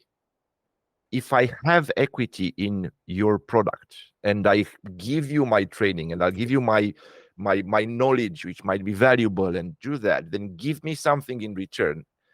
quantify that, because you can quantify, for fuck's sake, machine learning is math. If anybody says I cannot quantify that, it's literally just math. We should be able to be a point where I say, this is useful because of A, B, C, and D. And then you go into the DLT, and I'm using distributed ledger technology not to use blockchain, because blockchain is became quite bad words, very poisonous words. So using distributed ledger technology, because distributed ledger technology has blockchain and sidechains and other usage, I can give you back. So let's say, and as a simple example, idealistic example, I'm underlining the idealistic. You're a musician.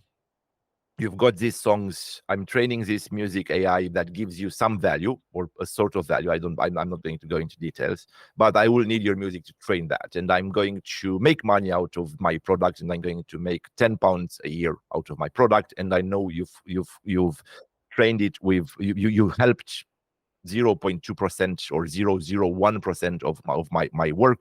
That means that out of those $10, 0.01 goes to you. Without you having to do anything, because that's the whole idea of DLT. You simplify payments and everything when it comes to creatives. So you just measure the data points that were taken to inspire the end result. Idealistically, yes. What is the impact that you have? Because it's not just your music training. I have to do sales. I have to do that. Is my imagination. So I have a percentage of that. At the moment, it's zero. You don't get anything. You might get some value because you use it, but it's zero in terms of remuneration. Sorry. But when it comes to saying, look, I've used your podcasts to train my how to do a podcast AI that I'm selling for $5 a month, a year, to do math simple, and I have 10 clients. It's $50. You're the only podcast I use. Here is 10%. You might be mad saying, give me 50%, or I don't want you to use it. You have these options, but then you have a conversation. Use my tool to benefit your podcast as well, but here is a remuneration, because it's a circle. For fuck's sake. If you don't survive, there is nothing. The thing is, that sounds like a logical solution. However, I think it sets a dangerous precedent too, because if you do that for AI, could individuals not then claim this for everything? Isn't there a point where a human musician creates a song, and we're already seeing that, there are already lawsuits about this already. That happens all the time. Ed Sheeran is a great example, who was being sued by so many different people, and he went into court and demonstrated about 50 songs that were all inspired by the same song that he was being claimed to be ripped off from. So aren't we setting a very dangerous precedent where music is an obvious thing, but if for example an article is published using AI, and then the same thing you said, automatically this product leveraging blockchain or whatever, and combination of AI and so on, does what you said. They distribute, people get their email, bing, you've got X amount of money in your bank, because not only did we use it to create a product, but X amount of people have now purchased that product. So these are your royalties for an article. Well, then isn't everyone going to view the world through that prism, and inspiration is no longer going to be viewed as something that is acceptable, but actually something that needs to be monetized? So aren't we going to be encouraging? Very good question. I think we are already encouraging that way of thinking of what's in it for me. I mean, literally, what's in it for me. Yeah. I think that's the society we live in. Well, I mean, I think that's survival. I think that's a perfectly human. It's taken a little bit to the extreme, from my perspective. Again, I'm not the most optimistic guy in the world when it comes to how we look now in terms of society. But I don't think my thoughts are an end result. It's just an example of something else that we can do. And you're absolutely right. Are we encouraging this? Do we have time? Do we have time to go through this learning curve? Because I think we both agree that what's happening now is not correct. Yes. Well, so yes and no. I mean, this is what I'm not sure about, because you could argue that your entire consciousness, every thought that you have, is plagiarized from every experience that you encountered as a child, from your teachers, from your parents, from your friends, from your work, and everyone. So it's very difficult. I mean, that's why when someone comes up with a truly innovative, original thought, we hail it as a really impressive thing, and we call these people geniuses. so that's what I mean. Is I think it's a dangerous precedent, because essentially what we're saying is okay, well, here's an approach for that, and I think people might look at that and go, why aren't we applying this to literally everything else? Why is it okay here? And I get that this is the current argument for why we shouldn't do it, which is like, that these companies are saying, well, I mean, everything's an inspiration of something else anyway. Yes. So why couldn't we do this? And I think there's a good point on both ends, and so that's why. Oh no, it's definitely somewhere in the middle. It shouldn't be everything. I like that point in terms of the point. I mean, it's not necessarily because it's correct, because it's about transparency and it mainly it's about transparency and owning something. Because the countless images I had stolen and used without getting paid when I was really in need of something to pay rent. And all of those things that happen, and somebody benefits from them, clearly benefits from them, because if they wouldn't benefit financially and they wouldn't drive something, then we wouldn't have this conversation.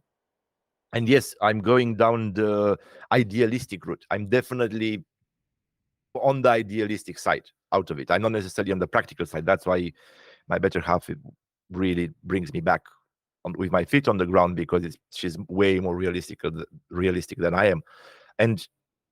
But something is going to change somewhere, and it can be very bad, because it can be very bad.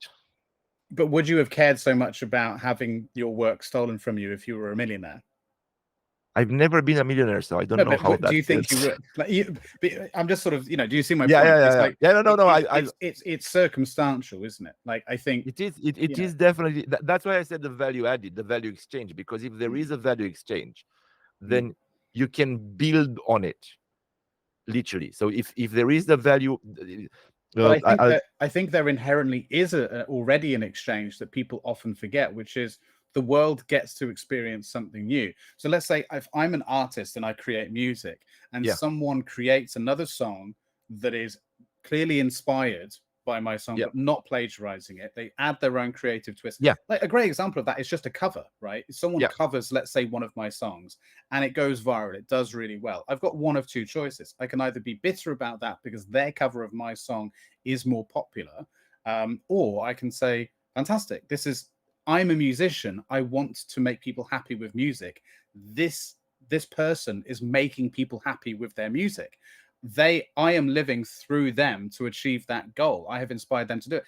So it's just two different worldviews. It's like, I understand your question. You see what I mean? So there already is a what was the term you used? A vicarious. What was it you said? I can't remember. I don't think I've used vicarious. There was something you said, like a mutual benefit, basically. Like there already is, which is, I'm a musician. I want to make people happy with music. And this person has done that through the thing. The difference is ego comes into play, which is, but I wasn't the one to do it. I wanted to be the one to get the praise for it. Like I wanted to get money for it. And I think that's the difference. It's like, if we can realize, in the same way that I quite often talk to tech founders, just to bring it to reality of a little bit, founders are ask me time and time again, how concerned should I be with talking about my startup idea so people don't steal it? And I'm like, well, first of all, you can't do that forever. One day you're going to have to launch.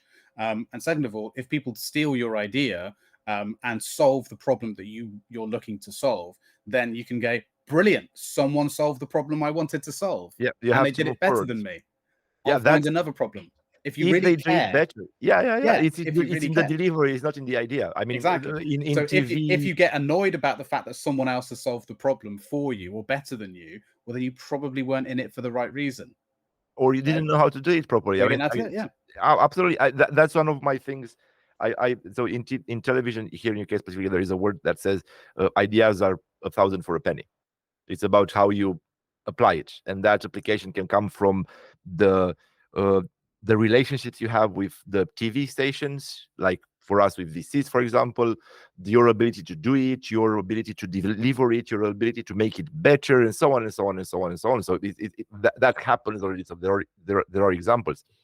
And personally, I absolutely hate anybody who comes to me and says, "Oh, I'm not going to tell you my idea because you're going to steal it." I'm going to tell you my idea because my idea is not about doing a functionality. My idea, the idea is not an idea, it's a vision. It's not about the idea, it's a vision. And I have these conversations with investors now because you're early stages, and they go, oh no, that somebody does it like this. And I go, yes. And that means that you read the first 2 slides of the deck and you haven't looked at the vision, and we haven't had that conversation because we're talking about early startups. We're not talking about proven revenue models, VC stage, series C, D, where you go, yeah, they're doing it better than you. You should definitely do something about it. Right. We're talking about a vision. So if you're at that point before launch and you go, oh no, I'm not going to tell you my idea, you started in a very bad position.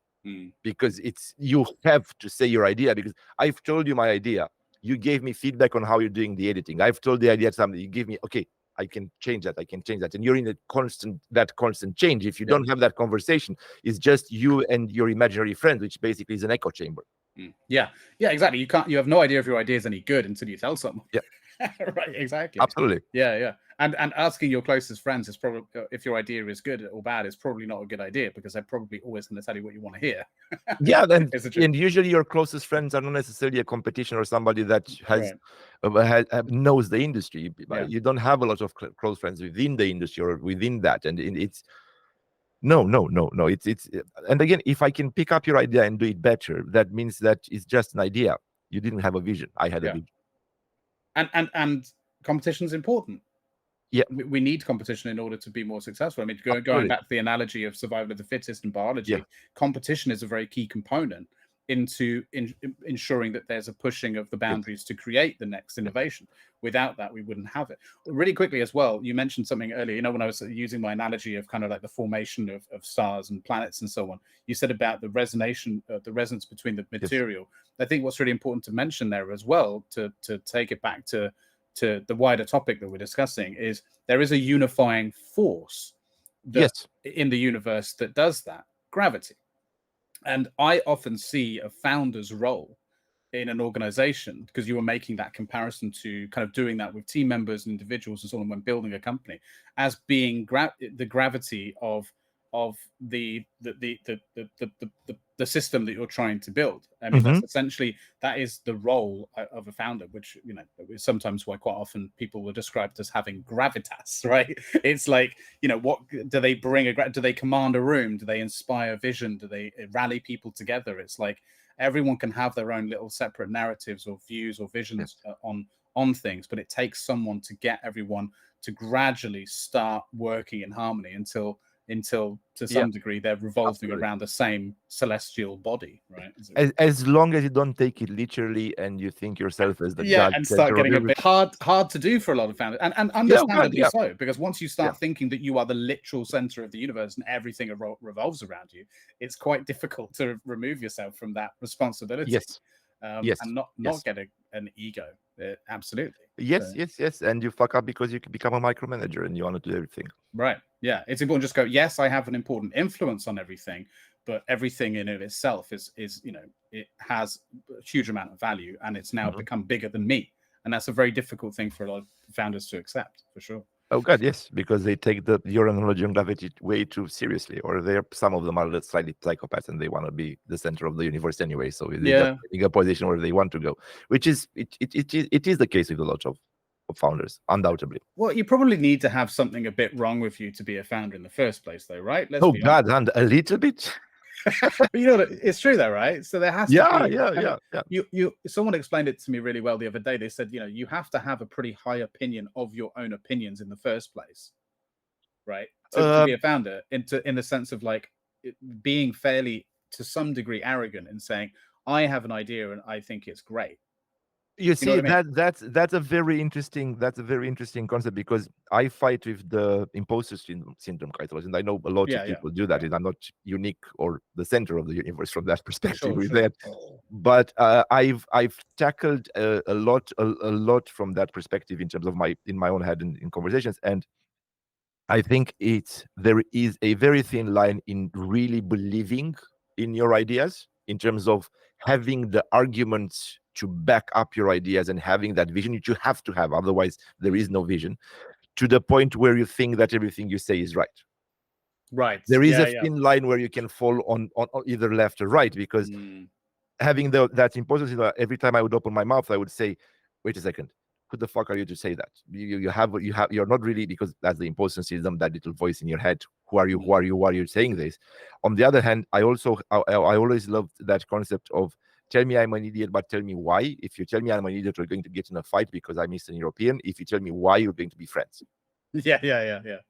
If you tell me why I'm wrong, I will learn. If you tell me I'm an idiot, no. Yeah, that's just an insult. There's no absolutely. It's that conversation that you're going to have, going back again, trying to drive it back towards the startups. You're going to have with mentors, investors, VCs, and they're all that pitching. And I hate those people who go, this is not good. This is not going to work. Why? Right. Either shut up and say, this is not for me, which is a completely different conversation, completely different value proposition.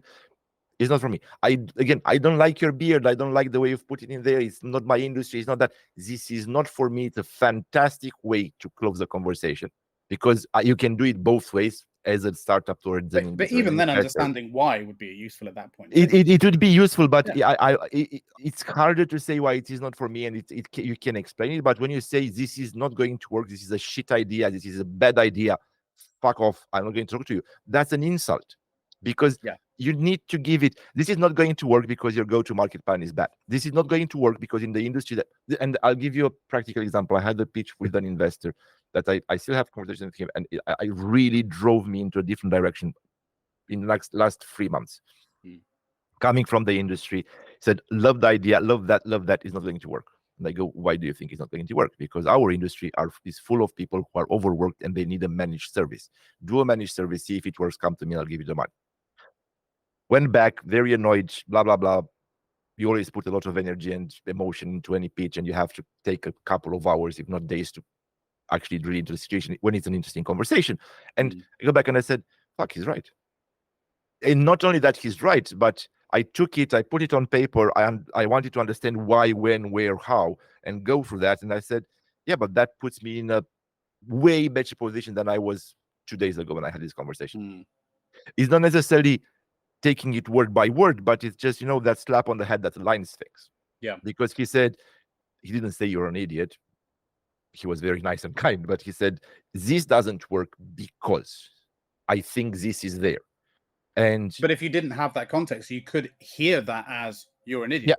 That's how you would absolutely hear it. Absolutely. And there is no way forward, no innovation, no moving. The wheels are not moving, they are stopping. Actually, they're going back a little bit. And especially as someone that has anxiety, you probably, like me, I assume, sit there and overthink the interpretation of what someone said. Absolutely. So unless they explain their intent, you will assign a huge range of intents to it and just sit there and stew. What was exactly? What do they think?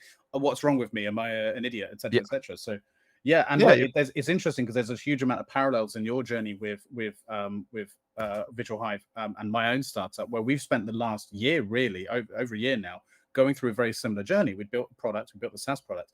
It works for teachers as a SaaS product, but then looking at the new market we wanted to enter into, I had to take a bit of my own advice. And basically what you've described there is in terms of saying to people, this won't work and here's why, is what I've built a career on, right? As the no bullshit startup mentor and advisor, as I'm known as my brand. It was assigned to me because that's my approach. And throughout this year, I wasn't doing a very good job of taking my own advice. We were trying to fit a square peg into a round hole and sell exactly like you, a product to people that do not have the time to use it and are constantly being sold products. And then we came to the same realization as you a few months ago, which is we need to make this a managed service, at least initially. Make this a managed service because of the only way they're going to understand the benefit of this product is if we use it for them first, to then show them the outcomes, and then later they're be more likely to be willing to adopt it. But sometimes that's the way you need to get it in the door. Absolutely. And it's you being on the both sides of the startup and the consultant thing. It's always easier to come in. It's always way easier to come in as a consultant where you don't have the emotional attachment to it and say this, and it makes you look very smart. It's not about being very smart or smarter than the startup, but you're not in that bubble. You're not real down in there, and you can see the bigger. That's exactly what I explained to them. And it's not about them being stupid, but that's the point of being in a startup. You have to be dedicated and involved to the core of it. And that takes away the crap for at least most people. There are some exceptions, of course, to take a step back and say, this is. Yeah, and you're exactly right. You hit the nail on the head. The amount of times I do, because I do a lot of pro bono work I think we mentioned before, it's all over my LinkedIn and so on. I go on about it. Like about a year ago, I decided to offer everyone 1 hour free pro bono. And almost unanimously, 90% of the time at the end of the session, it's like, oh my God, I'm such an idiot. How did I not see that? That's brilliant. Thank you. You're a genius. I'm like, none of those things are true. You're not an idiot, right? I have a distinct advantage, like you just said, because I'm coming into this completely from an outside perspective. It's like, that's what's needed. I mean, it's the same reason why you should ask people about your ideas and get another opinion and so on. It's like it's psychology. It doesn't mean you did anything wrong. You're human, you know. Just to be fair and add to this, yes, you're doing the 1 hour, and yes, I did that, and you have to be smart, which you are, to see those things. It's not something I'm not saying that you're a genius, which you might be. I'm not taking that away from you, but you are very smart and very trained with this, so you have the ability to do that. Because if you wouldn't have the ability, if you wouldn't have that ability, that intelligence, regardless if it's creative intelligence, the trained intelligence, financial intelligence, the mistake intelligence, in terms of you bumped your head into that so many times that at some point you go, okay, I'm not going to bump my head into that. But that intelligence is there. Otherwise, you won't be able to see it. And that's where you get to the people who think they are intelligent and they go, no, you're an idiot. So those people are not intelligent. It's very easy to say you're an idiot. I can tell you, we can say about anything that from that perspective.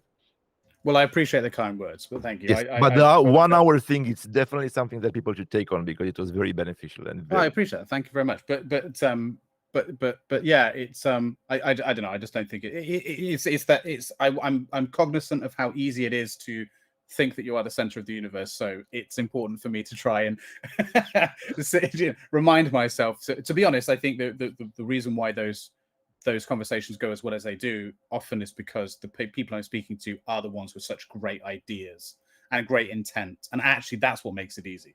Like the most difficult conversations with someone about how good their idea is when it's a bad idea. It's that simple. And it's not about the idea, it's about execution. Then it's the really difficult conversations are when it's a truly terrible idea. There's very little you can do to dissuade delusion. You know. Oh God, undoubtedly. Those are difficult conversations. But look, I have no idea where the time's gone, but we're coming to the end. And what I typically like to do at this point is, even though the whole conversation is hopefully full of really interesting ideas and tips and tricks for people to take away, I'd like to ask very directly, given your experience throughout your career, your multiple careers, and where you are now in your startup, what would you say are some really important things for people to bear in mind when starting their entrepreneurial journey, on their founder journey, whatever stage, that people aren't talking about enough of from your perspective? What are some little nuggets of wisdom that you've got to share with the world? I would say, from my experience, and again, this is not necessarily first of all, every single journey is unique because of the individual who is unique, because of everything else that they have around them, where they grew up, and so on and so on. So that you don't, first of all, don't listen to the people who have a magic wand. Do this to get to 1 million, because that's specifically to the use case and usually is unique. Read it, learn it, adapt it. But so do the same thing with me. So I would say the first thing I would do if I would go back now is go and work in a startup first. Don't start your own startup.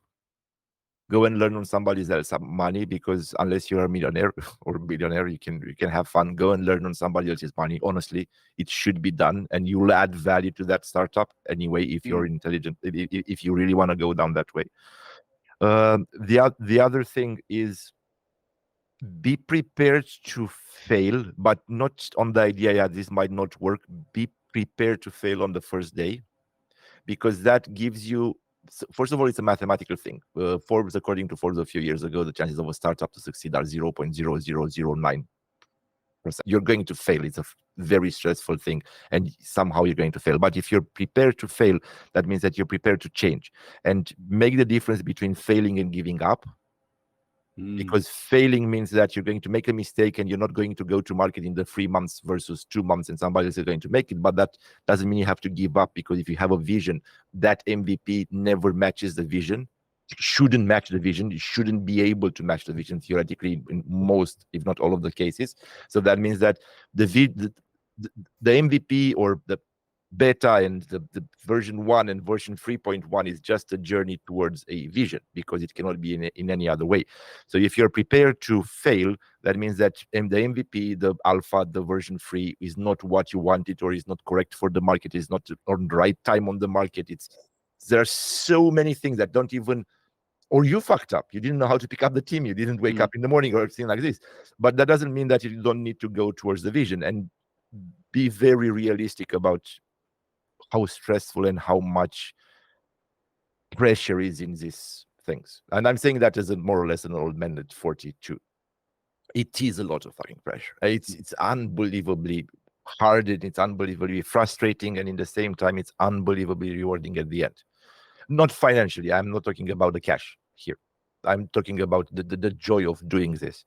And it's that I can probably say a few more things, but those are the main core elements that I think they're not talked about enough, because you always have that conversation. Make sure the team hire slow, fire fast, all of that things that people way smarter than me wrote books about it, and you should read them if you haven't already.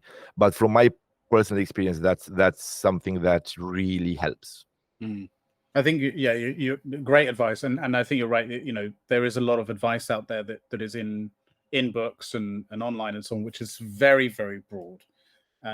Which is why I think it's so important for personalized advice. But there are those fundamental truths that you've just highlighted there, which I think are integral to being able to survive and build something effectively.